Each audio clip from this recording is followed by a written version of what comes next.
Going on, everybody? Welcome back to episode 19 of the Baseline. Here, Eddie, and back with Zach. I'm gonna do a quick episode today. So first, we're gonna start off with Bryce Harper coming back, and dude, he's been playing really good for them. Like for to come back off of Tommy John surgery early, as people expected this guy to come back in June, and the guy came back beginning of May. Second game, going getting on base 5 times is ridiculous. So I got to give my credit to Bryce Harper. And honestly, dude, the Phillies have been hitting very well. It's just their pitching has been not very good. Kevin Long, coach, a great hitting coach. Everyone in that lineup's ripping the ball. Castellanos was having a hell of a year. Even their bench, Brandon Marsh is having a wonderful year. Stotts did amazing to start the year. Like this, especially with Bryce Harper coming back, could be very dangerous because 1 through 9, that lineup is hitting amazing to start up the year. The pitching, like I said, hasn't been the best. So I'm guessing once this pitching starts to get in the groove of things, the Phillies are going to be a team to be in the National League, definitely. Yeah, I mean, Bryce Harper coming back early. I know they said he was supposed to come back somewhere around the All-Star break, whether it was, a week or two before. But, yeah, I mean, he came back early. He's been playing well. I mean, isn't showing any signs of, lasting issues with his Tommy John surgery. I mean, he already has 7 hits on the season. I mean, he's coming out strong. But like you said, the Phillies, they have a solid 1 through 9 lineup. And you have Trey Turner, you have Schwarber, now you have Bryce Harper. I mean, Nick Castellanos has been coming up, crushing the ball. Schwarber and Trey Turner are kind of spotty. I mean, they'll have games where they're getting on base a lot, hit extra base hits, home runs, but striking out a lot. I mean, a lot of swings and misses. And I mean, we've seen what Kyle Schwarber could do. I mean, he came second place last year with most home runs in the league, but he just seems like he's getting either too aggressive or just getting too in his head about pitches. I mean, we went to see him. He was hoping to see him hit well, hit a home run, but I mean, he's just in his head too much, I think. I mean, like I said, obviously we can see what he can do, but I mean, it just seems like they're struggling a little bit to start the year. I know that Bryce Harper is probably going to be moved to first base at some point in the year. Obviously, they're not going to just throw him out on the field. Just got off Tommy John, sir. You don't want to risk any other injuries. Any injuries upon this one. But I see that they don't want him sliding, but like everyone on I see him there was he had a double where he slid in second base and everyone's in the stands was like, oh shit, don't get hurt. But like I never seen a player come back from Tommy John better or as good as they were before. And I have to give it to Bryce Harper. For you to get on base 5 times in your second game back and how long is very, very impressive, and I'm excited to see. I'm hoping this guy can stay healthy because I love seeing great baseball players play. Like an example, this is Jacob deGrom. Jacob deGrom, in my opinion, could have been possibly the greatest pitcher to ever step foot on an MLB mound, but injuries killed the guy. We see the guys on the IL again for the Rangers. Injuries suck, but I'm happy to see Bryce Harper coming out and killing it. I think the guy is one of the best players in the MLB, and I'm excited to see what he can do from here on out. Yeah, I mean, and moving Bryce to first, I don't think that's a bad move.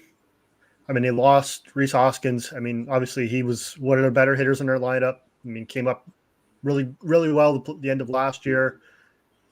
I mean, did well, but I mean, definitely losing him was a big part of probably how well they're playing right now.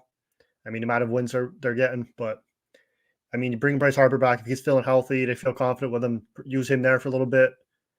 Maybe use him for the rest of the year at first base if everything goes well. But I mean, I don't think it's a bad move. On our next topic, we're going to talk about Ohtani's possible contract after this year, and it's going to be ridiculous. The guy's pitching amazing. His bat is one of the best in the league as of right now, and it was when he got into the league. Like, the guy ain't slowing down. He's in his 30s. I think he's like, I don't know if I'm 100% correct. I think he's like 33, 34. But Ohtani. Yeah, I don't even know if he's in his 30s yet, to be honest. He's like 28, 29. Really? I thought he was over 30. No, he's 28. He'll be Oh, 29 in July. oh, well, Tawny then. There's no slowing this guy down. I don't know why I thought he was 33. I thought he was 33 because I don't know. Honestly, I just thought he was pretty old. But yeah, this guy is gonna make at least 700 mil somewhere. I see that the people are saying that the Mets and Padres are gonna be used to bring the prices up, and then he's gonna end up with the Dodgers because they think LA is just gonna pay whatever they possibly have to get this guy. But it's going to be ridiculous. If Cohen could sign the guy, I'd be happy as hell. Like, I think the guy is the best player in baseball right now, and I think he possibly could go down as the greatest baseball player ever if he could keep this up throughout his Yeah. career. Like, he is a monster. For you to go out there and throw a sub 2 ERA and hit a 300, over 300 and you're going to be crushing over 40 home runs a year is ridiculous. Like, the guy is going to be in MVP talks not only – he was an MVP. He won MVP 2 years ago and was the front runner up last year. Like, he's gonna be in the MVP talks for his whole career. Like, there's no stopping this guy. Like, this guy is throwing 102 fastballs, disgusting off speeds, and hitting the ball 450 feet. Like, it's disgusting. He's gonna be paid probably 650 mil, 700 mil, in my opinion. That's probably what he's going to end up with. But it's going to be ridiculous how much his average. It's going to be how much he's making yearly. It's going to be disgusting. Yeah, I mean, I seen people talking 550, 600 mil for anywhere from 10 to 14-year contracts. I haven't seen like one solid number that they're going with, but yeah, I mean, we went into this year. I said will probably be in the MVP race. I was hoping Judge was going to be the front runner again this year, but as of right now, I say Otani pretty much has it on lock for the AL MVP. I mean, maybe even a Cy Young if he keeps switching the way he is. But yeah, I mean, I think whatever money he gets is going to be well deserved, and it's going to be well earned. I mean, he's definitely probably the best overall baseball player in the league right now, and that pains me to say, but yeah, I mean, it's going to be interesting. It's going to be exciting to see who ends up picking him up. I don't think he'll stay with the Angels. I mean, like I said before, I could see him probably staying in California, whether it's Giants, Dodgers, Padres, something like that. But at the end of the day, it's whoever has the biggest bankroll. I mean, not how do I want to put it? It'd be tough seeing someone that picked up big players in the offseason this past season spending that much on one player. But then again, I mean, Dodgers, Padres, they do have a big fan base. I mean, they do have a big revenue stream coming in. So, I mean, they could very well probably afford something large, maybe not a $500 million contract, but I don't know. I mean, it's ramping down. We'll see where it goes. I wonder if he's going to take a pay cut to stay in California, like in LA Cali, because like you saw how Trey Turner, the Padres offered him more. He ended up a Philly. Like, I wonder how much like the Mets are gonna offer him. Like it's just gonna be crazy how much money this guy is gonna be making. Like, he's gonna be getting so many offers from so many different teams. Like, it's gonna be disgusting to see how much he passed up, because I feel like even if Cohen were to offer him more, I think he's gonna stay in LA no matter what. So I don't know. I just don't think Otani coming to the Mets is like. I don't see that happening, but I definitely see us like in Cohen running up the price, because I definitely feel like the Dodgers are going to end up paying like 650 mil, 700 mil for this guy, because we've never seen anything like this. The only like I feel like two best players I've watched growing up are on the same team, Mike Trout and Otani. Like, Mike Trout, in my opinion, is the greatest baseball player to ever step foot on a diamond. But also, I think Otani could be very, very right, like close to him, because I think in the end of Otani's career, he's gonna end up as number one. Like, I really do think this guy's gonna end up as the greatest baseball player to ever live, because he's just ridiculous. Yeah, and I mean, and it sucks seeing two players as good as Otani and Trout are being on a team like the Angels. Not saying like the Angels aren't doing terrible to start the season so far, but Trout's been there for how long now? Otani's been here for a couple years now. They haven't made a playoff run. They haven't even made playoffs. I think since Trout got there, but it sucks to see two players of that caliber being stuck in a team that just isn't gonna go anywhere. You want to see them win their rings. You want to see them win games, but it's tough. It's tough putting all that pressure on two guys like that. Plus, Trout's been dealing with injuries for the past few years too. So now we're just gonna go on to our weekly updates on our favorite team. So now we got first the Yankees, and you can start off first with them. I don't know, man. Coming into this year, I thought we were going to have a stacked lineup, a stacked rotation, and we're fifth place in the AL East right now. I don't don't even know what to say because I can't even really make excuses for anything. Like we're just not playing to our full potential. I mean, granted, pitching wise, we're kind of struggling right now without Rondon, and who knows when the hell he's coming back. We lost Judge for a few days because he got hurt. I mean, just it's just tough. It's just tough to really watch. I mean, we're playing so well, like defensively and all, but we just can't get the bats going to the caliber we need them to be. I mean, past 2 days playing the Athletics, the bats have been going. A lot of people hitting home runs, but it's the Athletics. You got to be doing that shit against other teams. Yeah, I mean, I don't know. It's tough. I mean, I'm not gonna sit here and make excuses for anybody, but you just got to find a groove. I don't know. I did not think we'd be in last place in the AL East to start the season at The all. AL East is stacked though. Like, But yeah, and I mean that's what I mean too. Like I got to give credit to the Orioles and stuff too. I mean the Orioles are playing their hearts out. The Rays are playing their hearts out. The Blue Jays are playing extremely well. I mean the Red Sox, they're still the Red Sox. I mean they're still not doing tremendous, but for them to be above us in the standings right now pisses me off. yeah, I feel like definitely getting Bader back is a huge help.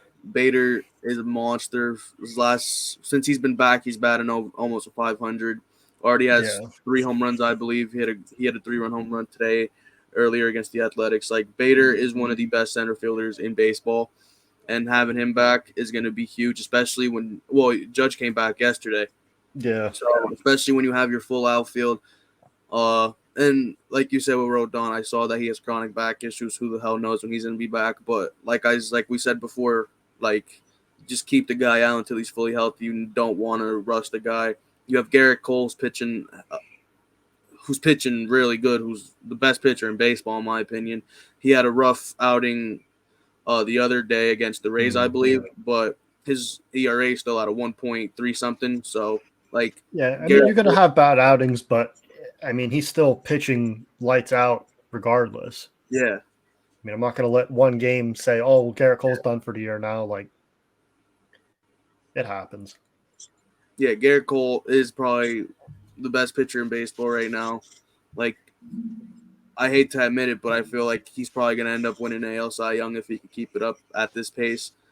But Yeah, how I said with Bader, like he is one of the best center fielders in baseball, and I just feel like your lineup has been dealt with a lot of injuries. Injuries have been killing the Yankees this year, early in the year. But I feel like obviously, like you guys are 21-17, I believe, in last place in the AL East. yeah, You guys are over 500. You guys will end up in third, second, I believe. I feel like there's no catching up to the Rays at this point. The Rays are just gonna be in first the whole year because, like, yeah. I mean, they got off on that hot start beginning of the year, and like I said a couple of weeks ago. You really got to they got to hit, a drought and lose a yeah, lot of they games in a have to row hit for a anybody real to really drought. catch up to Yeah, them. yeah, like they have to hit a huge drought really in order for any team to catch up to them. Even the Baltimore Orioles, and the Orioles have a really good record. So like I feel like the Rays are probably going to end up as the AL East champs, but the Yankees, dude, you can't count. Like I don't feel like anyone can really count them out yet. You're 21-17 in the best division in baseball. Like Yeah, you dealt with injuries to to begin the season. At least it wasn't mid-season when the games are going to actually really, really matter, or the end of the season. And keeping out Rodon is probably the best thing you could do because you have Garrett Cole's doing really good. Clark Schmidt has his games where he's all right, and then the games where he's ass. Nestor Cortez is obviously a great pitcher. Johnny Brito, who has been decent for you guys. And then I don't know who your fifth starter is. I don't know who the fifth starter is, but I think they've been pitching Garcia a little bit. I don't know. But I saw that your rookie in Hamilton is doing amazing out the bullpen. Like, your bullpen has been doing all right. I don't know about Clark Schmidt and no, not Clark Schmidt, Clay Holmes and Michael King. I think one of them is hurt, right? Or are they both in the bullpen? What did you say? You cut out for a second. Is Clay Holmes and Michael King still in the bullpen, or is one of them still hurt? Because I remember one of them were hurt.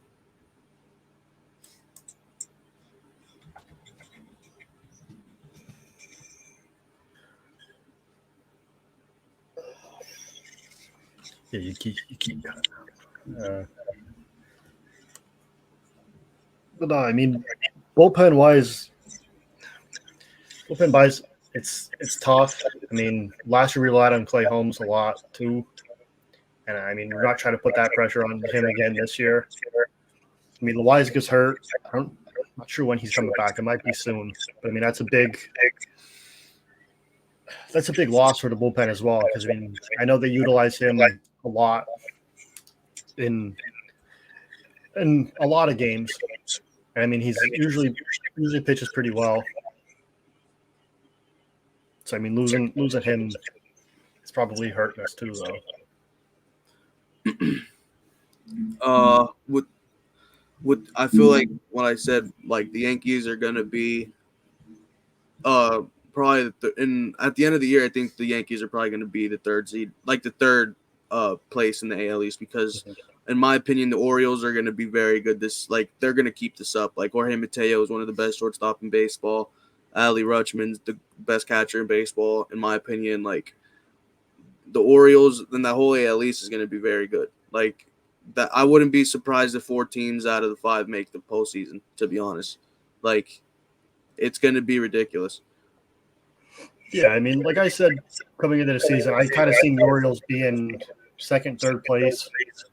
I mean, I knew they were going to be one of the teams to beat this year. I didn't see the Rays coming out playing like they were. But if we can get everybody back, keep everybody healthy, I think we'll at least end up in third place at the end of the season. All right, now we're going to talk about these fucking idiots. The Mets. They suck dick. Like, they're bad. They're horrible.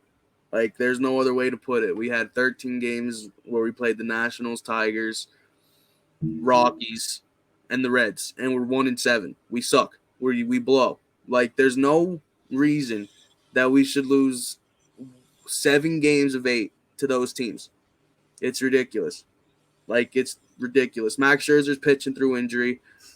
Like, we have single A pitchers coming up and pitching for us this year. Like, it's ridiculous. Like how you said, I was so high on this team. How you were high on the Yankees. I was so high on the Mets. I'm thinking we're gonna come in here and mop teams, but no.